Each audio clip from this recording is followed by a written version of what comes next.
Ok. O meu nome é Rui Santos. Gostava de começar por agradecer à DRI o simpático convite de estarmos aqui mais uma vez. Este é o terceiro ano que aqui estou. Gostava, antes de mais, de vos perguntar quem é que aqui já tem um sistema de CRM a funcionar.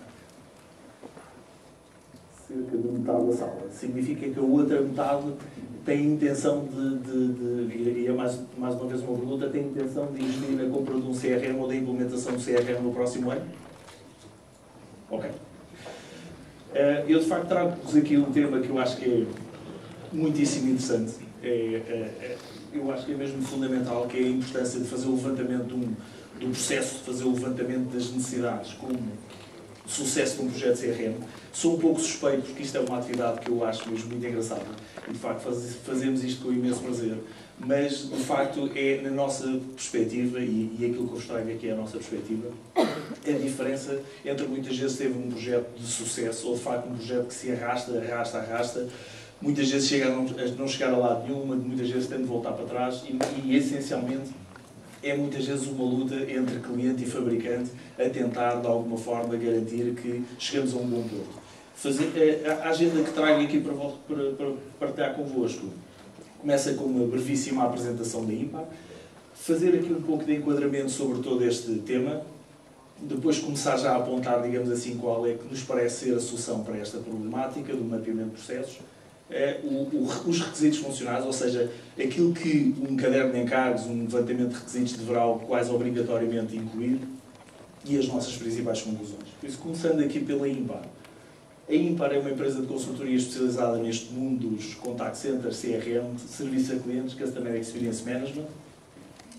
Temos aqui uma série de frases que eu acho que resumem melhor do que nada aquilo que nós achamos que acrescentamos de valor ao negócio, ou seja, somos uma empresa de consultoria, como disse, especializada nas áreas de gestão de contact centers e CRM. Acreditamos que podemos aumentar a satisfação e fidelização dos vossos próprios clientes, trazendo-nos a melhoria da vossa qualidade de serviço. Damos a oportunidade de identificar oportunidades de melhoria com base naquilo que nós identificamos ser as melhores práticas internacionais na gestão desta atividade. Outra área de bastante interesse é a possibilidade de vos ajudarmos a eliminar contactos indesejáveis dos vossos clientes pela identificação de quais é que são os motivos por trás desses contactos. Identificamos as soluções tecnológicas que são mais adequadas às vossas necessidades.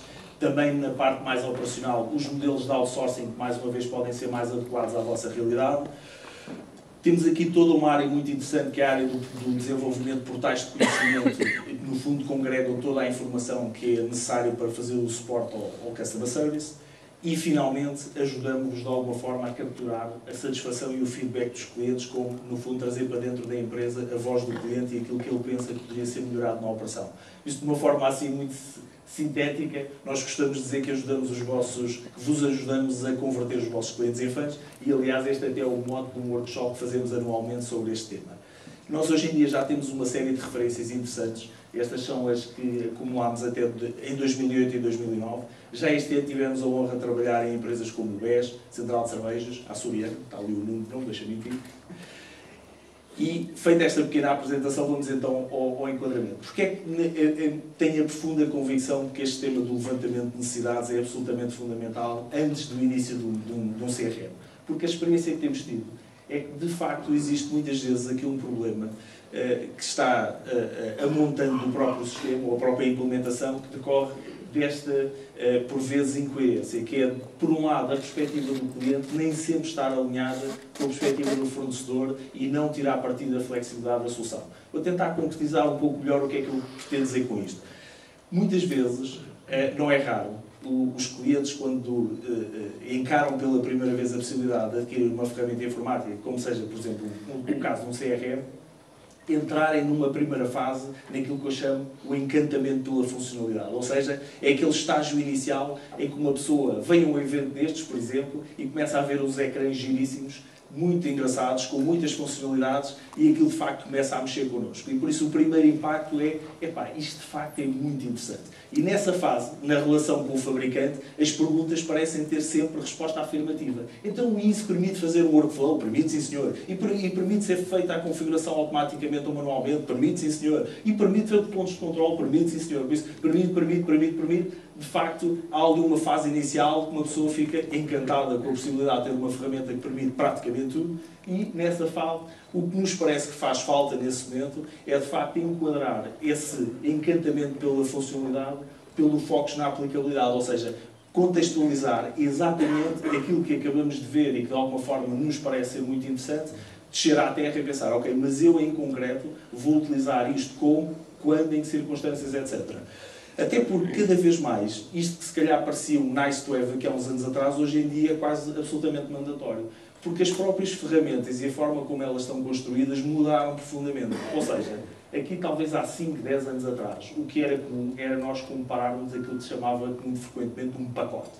E o pacote, normalmente, era uma coisa que tinha sido aprimorada ao longo de muitos anos de utilização e, de facto, tinha lá embebida o conhecimento e a experiência de muitos utilizadores, mas, tipicamente, normalmente eram ferramentas que até bastante complexas e cujo grau de flexibilidade se resumia, normalmente, à parametrização. Ou seja, em cada cliente, eu parametrizava aquele pacote de uma forma ligeiramente diferente. Havia alguns clientes que tinham a ambição de tentar fazer mais do que isso, ou seja, fazer muito mais do que apenas uma parametrização e normalmente obrigavam a fazer uma customização muito forte, o que por vezes tinha uma desvantagem grande, que era eu quanto mais customizava e retorcia, digamos assim, o pacote, maior estava a habilitar-me a que dali para a frente nunca mais me beneficiasse de nenhum upgrade que aquela aplicação sofresse, porque eu próprio a tinha tornado praticamente à minha medida. A verdade é que hoje em dia as ferramentas são estruturalmente diferentes e cada vez mais se aproximam de uma caixa de ferramentas. Ou seja, esta flexibilidade enorme que permite, na fase de prospecção, dizer que sim a praticamente todas as situações, resulta do facto de muitas ferramentas serem cada vez mais um conjunto de ferramentas que depois o cliente alinha e constrói como a ele lhe dar mais jeito. E isso, de facto, é de uma flexibilidade brutal e quase incomparável com aquilo a que nós estávamos habituados há uns anos atrás. Mas levanta um problemazinho. É que obriga que o cliente saiba aquilo que quer fazer. Ou seja, eu, de facto, chego ao momento em que já comprei a ferramenta e aparecem os rapazes preparadíssimos para começar a fazer a implementação e vão começar a devolver as perguntas. Ou seja, era possível fazer um workflow? Sim, mas como é que quer que nós o implementemos? Como é que quer que nós o estruturemos, que ele seja configurado, etc, etc. E aí, das duas, uma. Ou o cliente já fez esse trabalho e tem essas ideias claras, ou se não tiver, tem ali um pequeno problema. E depois mais. Confesso-vos que o que normalmente acontece, e isso é a fase mais aterradora, e é muitas vezes nesse momento que muitas vezes se perde um projeto, é o cliente pensar, epá, eu agora tenho aqui um problema. Eu, de facto, não tive a oportunidade de fazer este trabalho para ele. E por isso, agora das duas uma, ou digo a estes rapazes, epá, eu ainda tenho isso para fazer, mas tenho consciência que com essa opção o projeto vai arrastar por minha responsabilidade, porque eu vou chamar a minha essa tarefa, ou então, como é que eu agora descalço essa bota? Uma das maneiras é dizer, olhem, vão lá ver aí como é que nós estamos a trabalhar, façam o levantamento dos nossos processos atuais e depois é isso que nós queremos. Com essa decisão, nós matamos, digamos assim, a inovação, que era, em última análise, a grande motivação para ter investido no sistema. Ou seja, a grande oportunidade de fazer um salto e uma ruptura tecnológica com a aquisição de uma nova infraestrutura perde-se no momento em que uma pessoa pede a alguém para ir informatizar os seus processos de trabalho atuais. Por isso, não faz, de facto, convenhamos, sentido nenhum. Mas a verdade é que esta situação, se não estiver bem caracterizada, não é simpática nem para o próprio fabricante. É claro que o fabricante, em última análise, quer vender o seu produto e quer vender os seus serviços. Mas sente-se extremamente desconfortável se sentir que está a dialogar com alguém que, bem espremido, ainda não tem ideias claras do que é que quer fazer. Desde logo, porque o risco do projeto, o preço da aplicação, o serviço de implementação e a sua duração variam completamente, de uma forma muito significativa, em função da forma como se pretende, de facto, pôr aquilo a funcionar. Porque desde migração de dados a esforço de integração de sistemas, esforço de customização, é completamente diferente. Por isso, das duas uma, ou o cliente consegue já, de alguma forma, caracterizar bem exatamente o que é que percebe. E nessa perspectiva, a margem de erro é menor e o fabricante pode, de facto, apresentar uma proposta bastante fina e fidedigna. Ou então, caso contrário, ou se recusa mesmo a fazer nessa fase, até que aquilo esteja mais claro, ou então, no mínimo, vai ter aqui uma margem de segurança para o que der e vier. Porque, de facto, à partida tem consciência que o cliente está a comprar uma coisa que ainda não sabe lá muito bem como é que vai querer utilizar e por isso, muito provavelmente, já durante o decorrer do projeto é que vão começando a surgir uma série de necessidades que não estavam quantificadas inicialmente e a probabilidade daquilo começar a esticar bem para além daquilo que era o orçamento previsto é muito grande.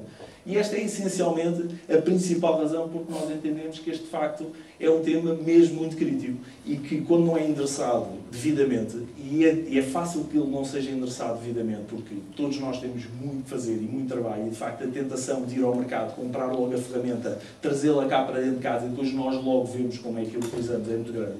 Mas de facto é meio caminho andado para que depois as coisas não corram bem. Então qual é que é a abordagem?